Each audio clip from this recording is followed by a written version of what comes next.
What happens when the rule of law finally bays its teeth against the highest office in the land? We're no longer talking in hypotheticals.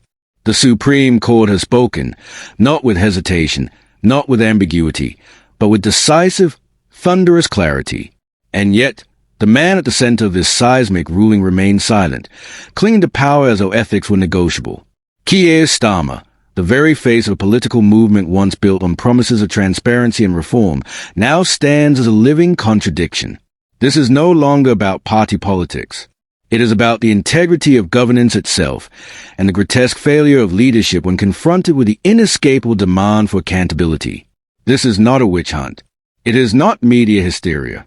It is the highest legal authority in the country stating in unambiguous terms that a Prime Minister has broken the public trust, distorted financial disclosures, and deliberately misled Parliament.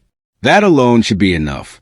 In any functioning democracy, the next step would be obvious: resign immediately and unconditionally. But in Britain today, that instinct for honor appears to have vanished. Starmer's refusal to step down following a damning 124-page Supreme Court verdict is not only defiant, it is delusional. It spits in the face of every citizen who still believes that the law applies to everyone, especially those who make it. Let us be clear, this is not a minor breach. This is not an administrative oversight or matter of unclear guidelines. This is strategic concealment of financial gains, foreign-linked donations, luxury gifts, and undisclosed interests, all orchestrated by a man who rose to power on the promise of ethical governance. The irony is nauseating. Starmer's legal pedigree, once a badge of credibility, now only amplifies the betrayal. He didn't stumble into misconduct. He understood the rules better than anyone. He broke them anyway.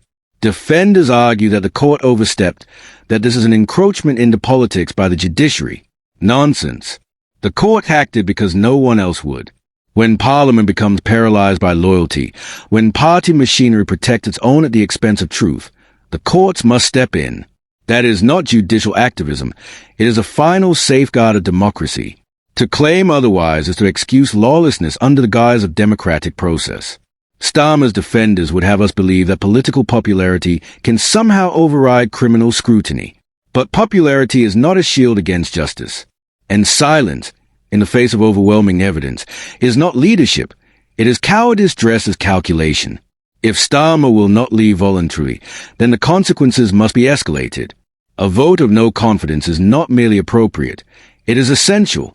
If the Labour Party refuses to act, it will be complicit in his deceit. Every hour he remains in office damages not just the image of the party, but the moral legitimacy of the state. This is not an internal crisis. This is not an isolated failure. It is a constitutional collapse, unfolding in real time, while a man responsible stares down the nation with arrogant defiance. And where's the Labour leadership in all of this?